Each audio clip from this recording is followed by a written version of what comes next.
Hey friend, Colin here from Sumthins Recording, and today I'm going to show you how to record vocals. We're going to be exploring the vocal recording setup here at the studio today. We're going to go over everything from mic choice to mic placement in the room to input and gain setting on the board as well as on external preamps. And this is going to help you make sure you get a clean and polished vocal recording in your home studio. Before we dive in here today, though, if you're ready to go a little bit deeper into the vocal mixing process and you're really ready to start to dial in your EQ strategy when it comes to mixing vocals, then I have just the thing for you.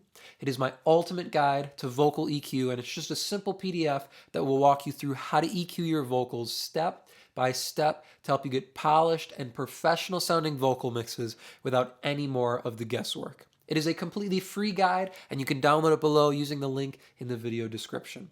Now let's head into the other room and let's look at the vocal recording setup. So here we are inside the vocal recording room here. You can see we've got a lot of padding and isolation here on the walls to keep it pretty dead in here. When I'm recording vocals, I do want to be in a more dead style room. So if you're at home, if you're recording in a home studio, you want to try and find the deadest spot in your studio. So if it's a big, more open style studio, you kind of want to shoot for the center of the room, maybe hang some blankets to try and deaden the sound around your vocalist. If you're in your bedroom, same kind of thing, maybe drape some blankets over some doors, maybe go in a closet and get a tighter sort of sound. Anything where you can deaden the sound around the vocalist so you don't have their voice bouncing off a bunch of walls and you're getting a bunch of reflections into the microphone is going to get you a cleaner vocal recording right off the bat. So that's talking about our room here and our surroundings. If you're in a bigger room, shoot for the center. If you're in a smaller sort of room, try and find some padding, something to drape next to the vocalist to cut and deaden the sound and reduce reflections. Next thing we're talking about here, of course, is the microphone, one of the most important pieces of the puzzle. You want to shoot for a large diaphragm condenser. It's kind of the gold standard for recording vocals, especially lead vocals in a variety of tracks. In more rock style tracks, if it's more aggressive, you can kind of get away with a dynamic microphone like an SM57, but anything outside of that, you want to have a large diaphragm condenser on your lead vocals. This is a Roswell Audio Mini K47. I am pretty partial to U47 clones and U47 emulations. I used the Slate Digital microphone for a long time modeling a Neumann U47. This isn't quite as expensive, so it's a little bit more affordable for a home studio situation. The Roswell Audio Mini K47 goes for about $350, I believe, right now. And you can buy it from them. I don't know if you can buy it on Sweetwater yet. But this gives me a very flexible sort of sound to use in a variety of mixes. It sounds great on pretty much every artist I've had come through here and sing into this microphone.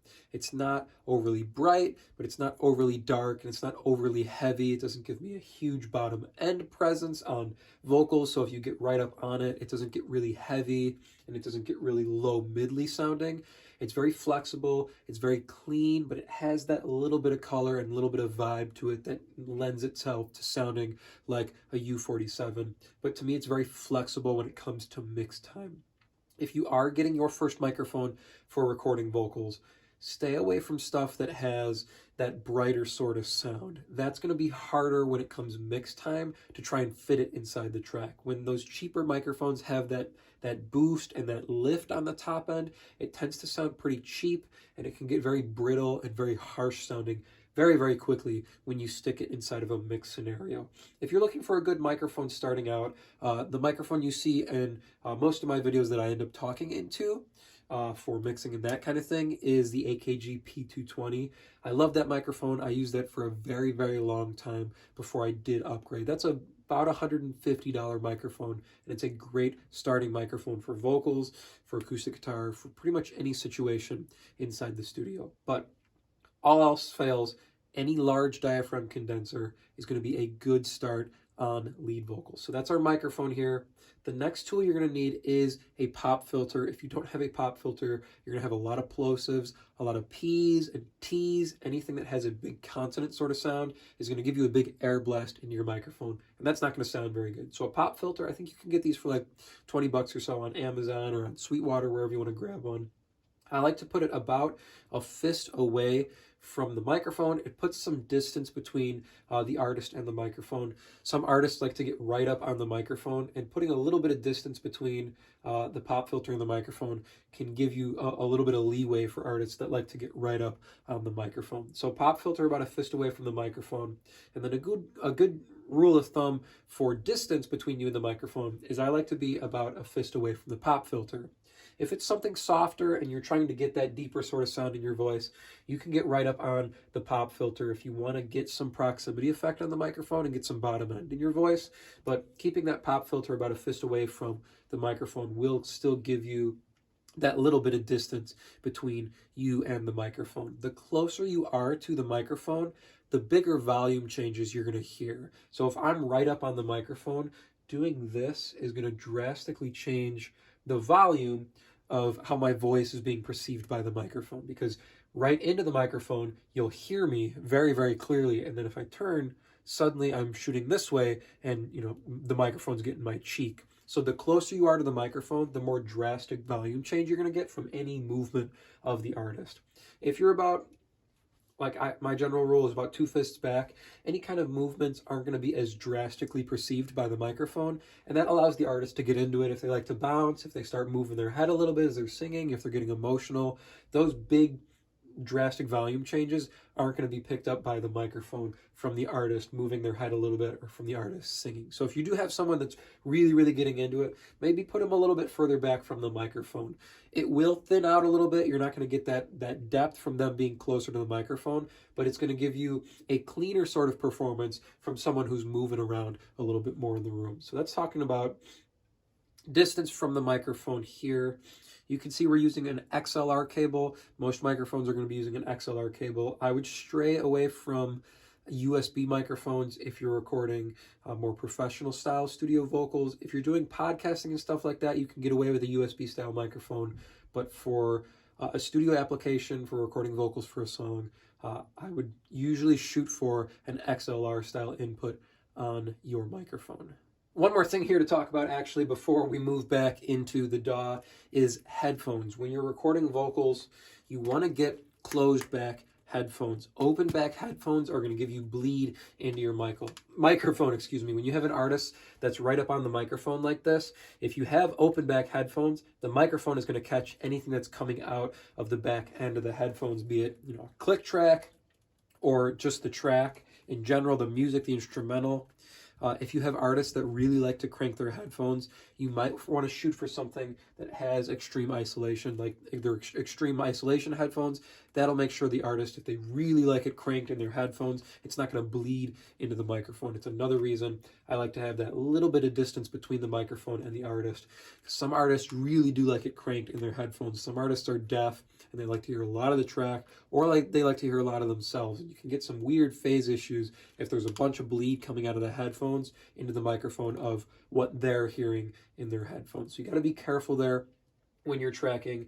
Maybe try and err on a quieter side for artists, especially if they like it loud. Try and trim them back just a little bit. You don't want to make them uncomfortable, but you do want to capture a good recording in the studio. These are my favorite headphones for tracking vocals. These are the Audio-Technica, what are they, the M20Xs. These are about $50, and I like them so much because they have a really long cable with them, so I can put them into the headphone amp outside or here in the room, and it gives the artist plenty of room to move around without a cord weighing them down. And it's a very light style cord as well, and they're very light style headphones, so it doesn't make an artist who's new to the studio feel uncomfortable with a big bulky pair of headphones and a really heavy cord hanging down from them. All right, moving out from the vocal booth here, you can see our microphone is coming out here, our XLR cable. It's coming through the wall and it's coming into the back of the studio live here. It's coming up on channel 22 right here. And if we come around to the front of the mixer, you can see where that's coming up. Here's our vocal microphone here, channel 22. Not running any EQ or compression on it. Sometimes I run the EQ when it's running as a room mic and I'll wipe off the top end. But just as a rule on vocals, I don't do any EQ or compression on the board on the way in. You can see our preamp gain here is pretty low on the board. And that's because before the microphone is hitting the board here, it's actually hitting an external preamp down below here.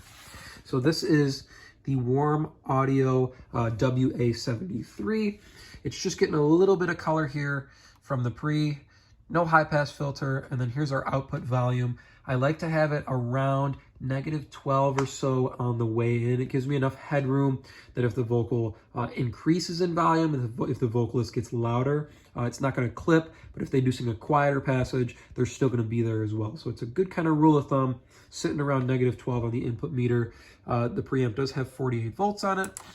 So when I'm tracking a vocal, I'll turn that on. It is a condenser microphone, so it does need phantom power. And the only other thing I'll do sometimes on the vocal is I'll put the tone switch in. It gives me a more aggressive style tone, so if I do have a more rock aggressive style vocal, I'll switch that in sometimes. But here's where our vocal is hitting before it comes up and hits the board here. No EQ or compression on the board, and the preamp is just at 8 here, so it's giving us a healthy signal coming in. And one more time, I just like to be sitting around -12. Gives me plenty of headroom that we don't overload the pre on the way in, we don't clip, and we don't distort the vocal before it gets captured inside the DAW. Back inside the DAW here, I did want to show you a finished vocal recording using the techniques we just talked about, as well as something you can do on the back end if you need to even out your vocal a little bit more before it comes mix time. So this is a raw recorded track. This is not mixed. There's pretty much nothing on all of these tracks, maybe a little bit of EQ recording wise on the kick or snare, but everything else is pretty flat here. I'll hit play, you can hear the chorus of this song, and then I'll solo up the vocal, and you can hear our raw vocal recording.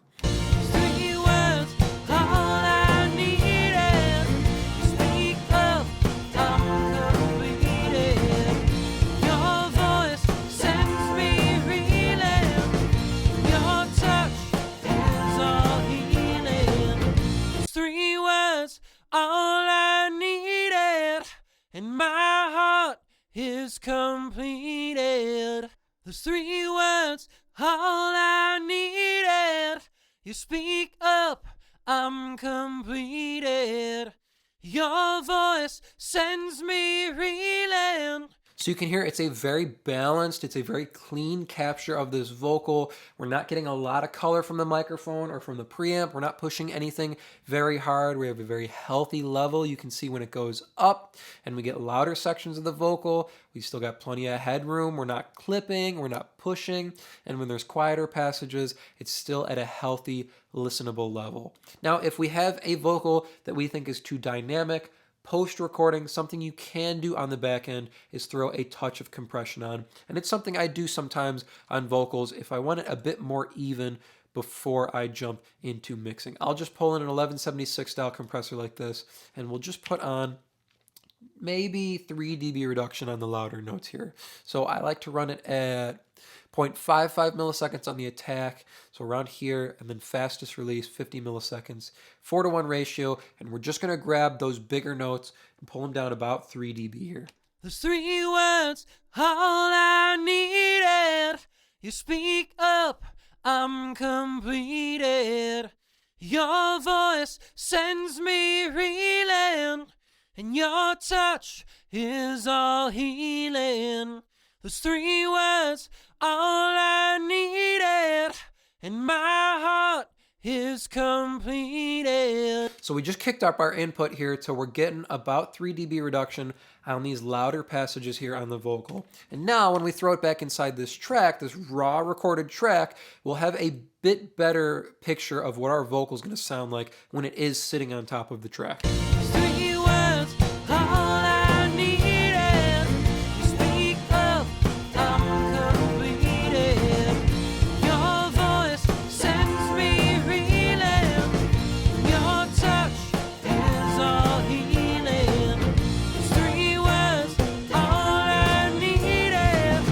So just to summarize here, our vocal recording tips.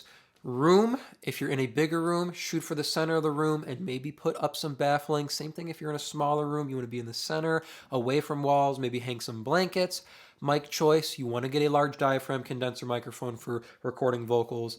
And then pop filter, of course, to reduce plosives. You want to be about 2 fists away from the microphone to give yourself a good distance for a clean capture on your vocal. Make sure you're not getting bleed from your headphones. And then setting your gain so you're at about -12 on the meter, giving you plenty of headroom on your vocal recording. I hope that was helpful for you. As I mentioned at the beginning of the video, if you're ready to take your vocal mixes to the next level and really start dialing in your EQ strategy as an engineer, then I have just the tool for you, and it is completely free. It is my ultimate guide to vocal EQ, and you can download it below to start creating more professional vocal mixes in less time. Thank you so much for watching here today, and I will see you in the next video.